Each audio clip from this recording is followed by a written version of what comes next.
일본 정부가 독도는 일본 고유의 영토라는 종전 주장을 반복했습니다. 이뿐 아니라 위안부와 강제동원 등 한일 간의 주요 현안에 대해서도 한국이 풀어야 한다면서 책임을 돌렸는데요.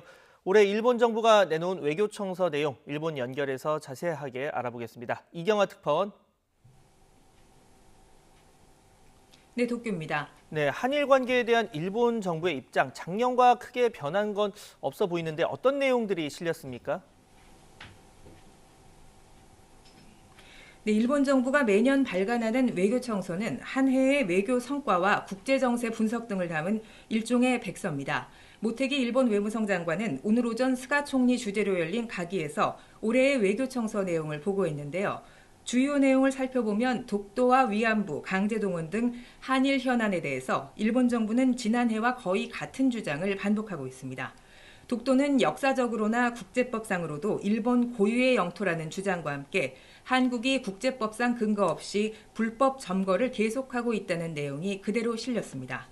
또 일본 정부는 위안부와 강제동원 등 한일 현안이 지난 1965년 청구권 협정과 2015년 위안부 합의로 모두 해결됐고 한국이 책임지고 풀어야 한다는 입장을 고수했습니다.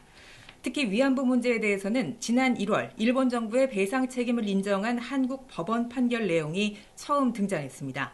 일본 정부는 이 판결에 대해 국제법 위반이며 대단히 유감이라고 밝히고 강제동원 배상 판결로 악화한 한일 관계가 이번 판결로 더욱 심각해졌다는 설명도 덧붙였습니다. 하지만 일본의 국가 면제를 인정한 지난 21일 판결은 반영되지 않았습니다. 한편 일본은 올해 외교청서에서 신장 위구르 인권 문제를 포함해서 중국에 대한 견제 수위를 한층 높인 점이 두드러졌습니다. 미중 대립이 이어지고 있는 상황에 대해서는 국제사회의 힘의 균형이 크게 변화하고 있다고 분석했는데요. 지난 17일에 열린 미일 정상회담 등 바이든 행정부 출범 이후 이어진 미일 협력 강화도 주요한 외교 성과로 담았습니다.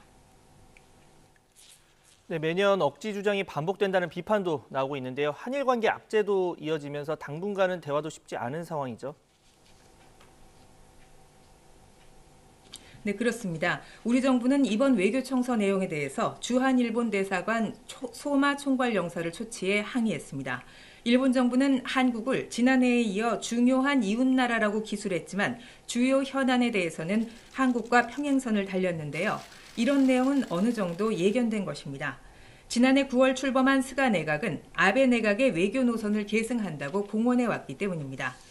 지난 21일 위안부 배상 청구 소송 판결에서 일본이 계속 주장해온 국가 면제가 인정되자 양국 외교당국 간 대화를 기대하는 분위기도 있었습니다.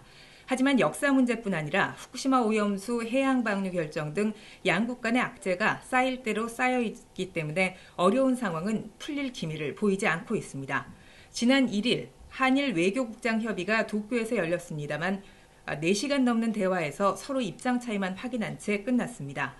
양국 당국자 간의 다음 만남이 언제 이루어질지도 지금은 불투명한 상황입니다. 일본은 중국과 러시아에 대한 대응을 외교의 우선 과제로 두고 있기 때문에 한일 관계 개선에는 이렇다 할 의지를 보이지 않고 있습니다. 이 때문에 우리 정부의 지속적인 대화 노력에도 불구하고 당분간 한일 관계는 교착 상태가 이어질 것으로 보입니다. 지금까지 도쿄에서 YTN 이경화입니다.